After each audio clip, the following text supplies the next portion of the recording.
Olá, pessoal! Espero que todos estejam bem. Então, hoje nós vamos dar continuidade. Hoje eu quero trazer o assunto da frustração, né? Então, você que é pai e mãe de primeira viagem, você que é pai e mãe já há um tempo, que tem mais de um filho, ou é educadora e quer, de repente, ouvir um pouquinho o que eu tenho a dizer, até para que eu saiba se realmente o que eu tô falando tem algum fundamento, né? Tudo que eu trago aqui, pessoal, quem está aqui pela primeira vez, eu sou a Cristiane Sena, do canal 50 Mais com Cris, esse canal aqui onde eu troco as minhas experiências, sempre com o intuito de ajudar alguém, né? Que eu acho que essa coisa da gente abrir um canal e começar a dividir as nossas experiências, eu acho isso tão legal em todos os sentidos. Eu acompanho outras pessoas também, onde eu consigo ouvir algumas experiências delas, que muitas das vezes a gente não acha na literatura, né? Eu sou educadora, eu tenho uma creche na minha casa, moro aqui na cidade de Sydney há 13 anos e decidi dividir aqui com os pais um pouco da minha experiência com relação à autoestima das minhas crianças, que é algo que eu, a cada ano que passa, acredito ser vital na vida de qualquer pessoa. Então hoje nós vamos falar sobre a frustração, especificamente na infância. E então, se você tem interesse por esse assunto, me dê um like, façam aí os comentários de vocês. Eu sempre digo que não precisa concordar comigo. Se você quiser dar a sua opinião, que é um pouquinho diferente, vai ser muito bem-vindo. Me sigam no Instagram e se inscrevam no canal. Gente, eu tô amando esses novos inscritos. Vamos lá.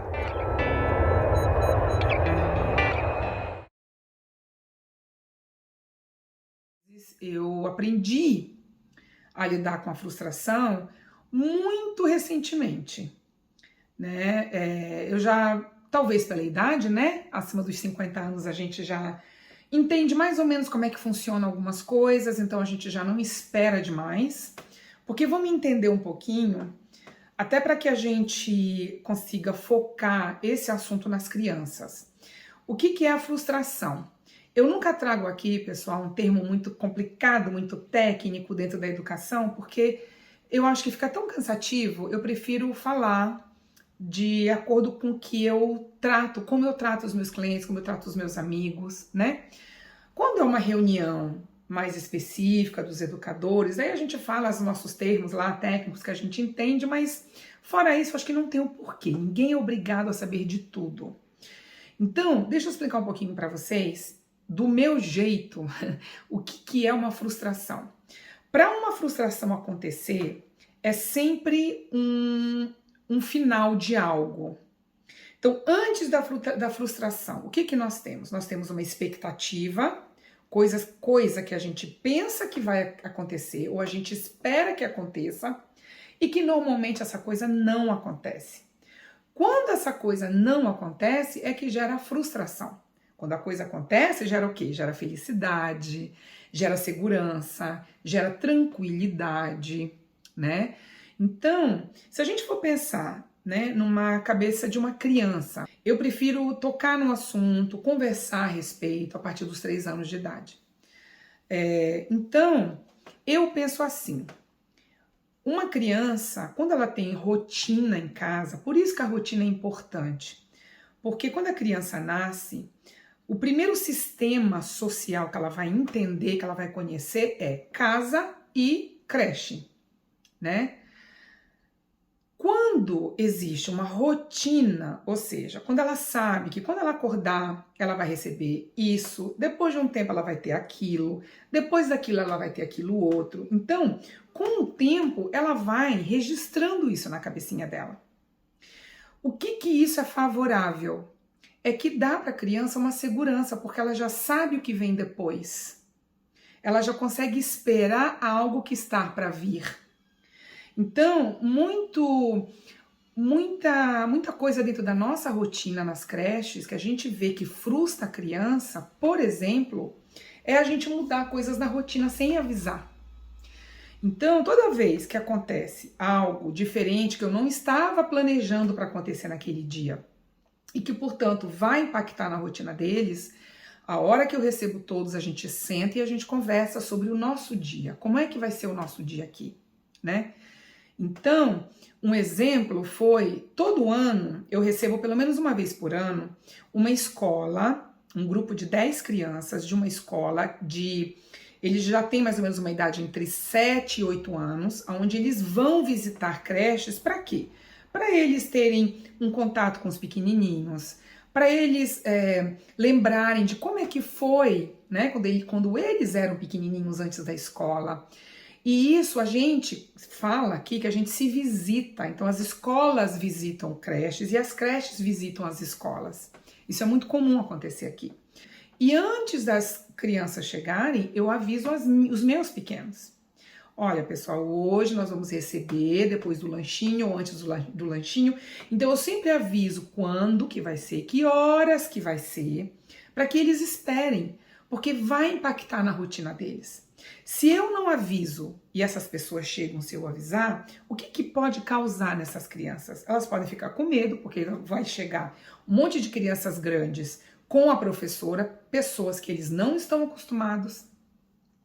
Quando eu tenho visita abre uma vaga, por exemplo, aqui, e aí eu abro para visitação dos pais, eu aviso as crianças, olha, pessoal, hoje nós vamos ter uma família que vai trazer um bebê, assim, então, por favor, eu quero que todo mundo se comporte. Quando eu recebo um jardineiro, quando eu recebo um técnico para vir arrumar qualquer coisa da casa, por quê? Porque eles já estão acostumados na cabecinha deles, eles já sabem exatamente o que vai acontecer depois, que qualquer coisa que não aconteça, se eles não estão esperando, isso pode impactar no autoestima deles. Quer ver uma coisa que acontece que é muito comum? E eu acho que todo pai e mãe devia fazer isso. Quando os pais chegam aqui, que eles deixam as crianças de manhã, eu sempre falo para eles, avisem as suas crianças quem vai buscá-los. Então eles deixam, aí quando o pai, por exemplo, vira para a criança e fala, olha, filho, hoje quem vai vir buscar você é a mamãe, tudo bem? Tudo bem. Então todos eles quando chegam aqui, que os pais vão embora, eu pergunto, quem é que vem buscar você hoje? Aí eles falam, hoje é meu pai, hoje é minha mãe, hoje é minha avó. Então eles sabem quem vem. E no final do dia não é a mamãe, é a avó, ou é a empregada, ou é a babá. Apesar deles conhecerem, mas quando eles veem que eles não foram avisados que aquilo virou uma surpresa, eles se sentem muito frustrados. Eles se sentem traídos, chateados. Né? Eu já ouvi muito assim, da minha criança virar e falar, poxa, mas eu pensei que fosse a minha mãe. Né? Então, eu sempre aviso os pais, caso vocês não possam cumprir aquilo que vocês falam, me avisem que eu aviso a criança. Então, é muito comum, né? Pai que chega super atrasado. Tem um menino aqui que todo dia ele já percebeu que ele é o último a sair.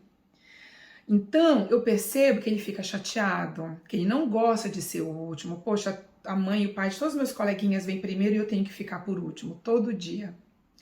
Quando o pai e a mãe me ligam para avisar, que eu sempre falo, olha, se vocês tiverem algum imprevisto, se chegarem atrasados, me avisa porque eu posso avisar a sua criança.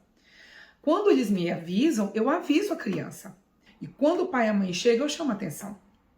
Eu falo, olha, da próxima vez, não custa nada você avisar, porque ele tá chateado. Às vezes os pais mesmo veem, poxa, Cris, ele ficou chateado, né? Eu falei, claro, você não avisou e atrasou. As crianças, minha gente, deixa eu falar uma coisa para pai e mãe agora aqui, só nós dois aqui, de primeira viagem principalmente. Pensem numa coisa, as crianças, as pessoas mais importantes para eles não são as professoras, não é a babá, não é a vovó e não é o vovô. Os mais importantes é o pai e a mãe. É o papai e a mamãe que eles sempre colocam na cabeça que são as pessoas mais importantes na vida deles. Então, eu vejo que muitas das vezes vem a avó no lugar da mãe, que disse que era para vir a mãe, mas no final veio a avó, e aí criou-se todo um transtorno na criança. E isso deixa eles muito inseguros. Porque no dia seguinte, quando o pai fala ou a mãe, olha, quem virá hoje te buscar é o papai, ele já não vai acreditar mais, né? E aí isso pode realmente virar um problema. Então a rotina, ela é muito importante, principalmente porque é o primeiro meio social, são as primeiras normas, são as primeiras regras da vida deles. Se eles não têm isso, eles se sentem muito perdidos. Cada dia é uma coisa diferente, né?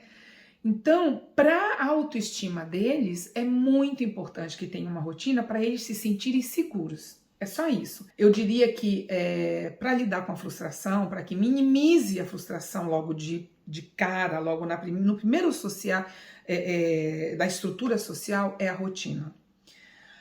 A segunda coisa é assim, não só o que você promete, no caso de vir buscar ou não, é qualquer combinado que você tenha com seu filho, né? Eu sempre digo isso, se você não pode fazer aquilo que você prometeu, então não fale e não faça. Agora, se você tem certeza que você vai dar aquilo que você prometeu, então fale que você vai dar, né? Eu vejo muito assim, os pais falam uma coisa, aí acontece outra, aí a criança já fica chateada. Muitas das vezes os pais vêm aqui para levá-los para qualquer outro lugar. Aí eles chegam aqui, já mudou, já não tem mais um parquinho depois da escola. Aí já ficam chateados. Poxa, pai, mas você falou que ia ter um parquinho. Ah, mas aconteceu um imprevisto. Então, esse imprevisto que aconteça, a criança tem que entender que acontece imprevisto, mas ela tem que ser avisada antes, porque senão causa muita frustração, né? A criança que confia nos pais, porque os pais provam que tudo que eles falam, que eles prometem, eles cumprem, isso dá uma confiança. A criança começa a se abrir mais para o pai e para a mãe. A criança começa a ficar mais confiante com ela mesma, porque ela não se sente sozinha, abandonada. Ela sabe, poxa, eu passei por esse problema aqui, eu vou contar para o meu pai e para minha mãe, porque eu tenho eles para me dar um suporte, né? Muitas das vezes eu tenho algumas crianças aqui que logo no início, quando começam aqui comigo, elas abrem as coisas. Quantas crianças que já começaram comigo com 3, 4 aninhos, que, nossa, demorou assim 6 meses, 8 meses para eles começarem a se sentir à vontade comigo. Porque eu tive que construir essa segurança. A criança, agora para terminar, é assim. Ela com o tempo, ela vai entendendo que coisas acontecem que são os imprevistos. E isso, gente, é natural. Você não precisa ficar explicando muito para a criança. Com o tempo ela vai saber. Poxa, Cris, a minha mãe está demorando muito. Alguma coisa aconteceu, como eu já ouvi, né? Toda vez que ela se sentir frustrada, como que nós temos que agir? Nós temos que identificar isso e dizer para ela, olha, isso que você está se sentindo, essa tristeza, esse choro, é porque a mamãe não apareceu ainda, né? Então eu vou te dizer, isso que você está sentindo tem um nome, chama frustração. Gente, é tão difícil essa palavra e tão difícil de explicar que eles não conseguem nem falar esta palavra, porque só frustração já é muito difícil. Vocês imaginam entender isso? Tem uma história muito engraçada no meio aqui dos nossos educadores, que é assim, não peça para a criança falar baixo gritando, porque isso vai fazer uma confusão na cabeça dela, né? Então a gente fala, cala a boca, fala baixo. A gente está pedindo algo o que nós estamos fazendo, do jeito que nós estamos fazendo, já é uma controvérsia. Agora, se a gente olha para a criança e fala baixo, gente, nós já estamos emitindo o que nós queremos, e aí elas repetem, né? Então nós temos que dar o exemplo sempre, minha gente. Se não partir de nós, não tem como. Eles vão ter que aprender de alguma forma, em algum lugar. Então é isso, a gente se vê no próximo vídeo. Escrevam aí qualquer coisa que vocês queiram, que eu vou amar. Um beijo, pessoal. Tchau!